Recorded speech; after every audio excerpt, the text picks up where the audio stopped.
اب کانٹینٹ میں سب سے پہلا ٹاپک جو ہم ڈسکس کریں گے وہ ہے نیچر آف لا، اور اس میں سے سب سے پہلے آتا ہے ڈیفینیشنز آف لا۔ اب کوئی اسٹوڈنٹ مثال کے طور پر جو بھی ایکیڈیمک سبجیکٹ چوز کرتا ہے، جیسے کہ وہ پولیٹیکل سائنس چوز کرتا ہے یا لا چوز کرتا ہے، تو اسے یہ بتایا جاتا ہے کہ اس کے مختلف ڈیفینیشنز ہے۔ جیسے کہ پولیٹیکل سائنس میں بعض پولیٹیکل سائنٹسٹ جو ہے وہ کلاسیکل ویو میں جو ہے پولیٹیکل سائنس کی ڈیفینیشن کرتے ہیں، بعض جو ہے وہ ٹریڈیشنل ویو میں پولیٹیکل سائنس کی ڈیفینیشن کرتے ہیں، بعض جو ہے وہ براڈسٹ سینس میں جو ہے پولیٹیکل سائنس کی ڈیفینیشنز کرتے ہیں۔ تو پولیٹیکل سائنس کے جو ہے ہر ایک ایکیڈیمک سبجیکٹ میں یہ بات ہوتی ہے کہ مختلف پرسپیکٹیو اور مختلف اینگلز سے اگر دیکھا جائے تو اس کے مختلف ڈیفینیشنز بنتی ہے۔ بالکل اسی طرح جو ہے لا میں بھی ہے کہ مختلف جیورسٹس نے جو ہے لا کے مختلف ڈیفینیشنز دیے ہیں۔ اب آخر ایسا کیوں ہے کہ ہمارے پاس جو ہے لا کے مختلف ڈیفینیشنز ہے اور مختلف جیورسٹ نے اس کے مختلف ڈیفینیشنز دیے ہیں، اور ہمارے پاس کوئی یونیورسلی ایکسیپٹڈ ڈیفینیشنز نہیں ہے جو ہر زمانے میں اور ہر اسکول آف تھاٹ نے جو ہے اسے یونیورسلی ایکسیپٹ کیا ہو۔ اس کی وجہ یہ ہے کہ لا کے جو ہے وہ مختلف اینگل سے اس کو دیکھا جا سکتا ہے، اور مختلف اسکول آف تھاٹس نے جو ہے یا مختلف اسکولز آف لا نے جو ہے اسے اسی اینگلز کے بنیاد پر جو ہے ڈیفائن کیا ہے۔ چونکہ اینگلز جو ہے مختلف پرسپیکٹیوز سے جو ہے لا کو دیکھا جا سکتا ہے، تو ڈیفینیشنز بھی جو ہے وہ مختلف تھے۔ ایک اسکول آف لا نے جو ہے وہ لا کو ڈیفائن کیا ہے on the basis of its nature, تو دوسرے نے on the basis of its sources. اب بعض نے جو ہے وہ لا کو ڈیفائن کیا ہے in terms of its effect on society, اور بعض نے in terms of the ends اور پرپز آف لا۔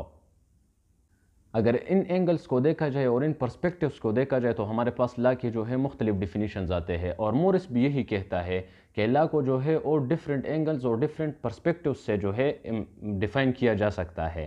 اور ترمن آرنلڈ کے ورڈز میں اگر ہم کہیں تو وہ کہتا ہے کہ obviously law can never be define, کہ لا جو ہے وہ ہمارے پاس کوئی ایسا یونیورسلی ایکسیپٹڈ اس کی کوئی ایسی ڈیفینیشن نہیں ہے جو کہ ہم ہر زمانے میں جو ہے وہ قابل قبول ہو اور ہر قسم کے اسکول آف تھاٹ کے لیے وہ قابل قبول ہو، کیونکہ اس میں جو ہے وہ ڈفرینسز ضرور آئیں گے۔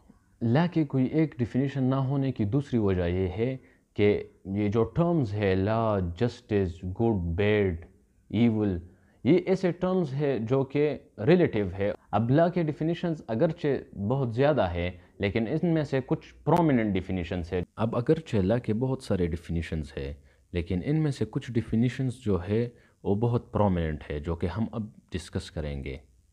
پہلا ڈیفینیشن جو ہے وہ ترمن آرنلڈ کا ہے، جو کہ ہم پہلے پڑھ بھی چکے ہیں، کہ وہ کہتا ہے کہ obviously law can never be define, اور اس کا ریزن بھی جو ہے ہم پڑھ چکے ہیں کہ لا کی جو ہے وہ کوئی یونیورسلی ایکسیپٹڈ ڈیفینیشن نہیں ہے۔ دوسری ڈیفینیشن جو ہے وہ سالمنٹ کی ہے۔ According to Salmond, law is the body of principles recognised and applied by the state in the administration of justice. اب ایڈمنسٹریشن آف جسٹس کسے کہتے ہیں؟ Administration of justice according to Salmond consists in giving to every man his own. Administration of justice کی meaning جو ہے وہ یہ ہے کہ maintenance of rights and control of violence in society through the physical force of the state. According to Hobbes, law is the command of him or them who have coercive power. Coercive power means persuading someone to do something by force. Blackstone also says that law in its most general and comprehensive sense signifies a rule of action and is applied indiscriminately to all kinds of action, whether animate or inanimate, rational or irrational.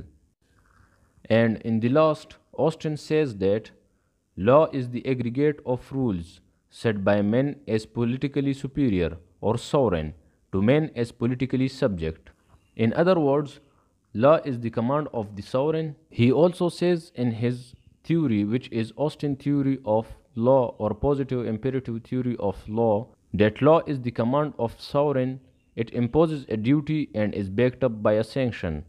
Command, duty, and sanction are the three elements of law.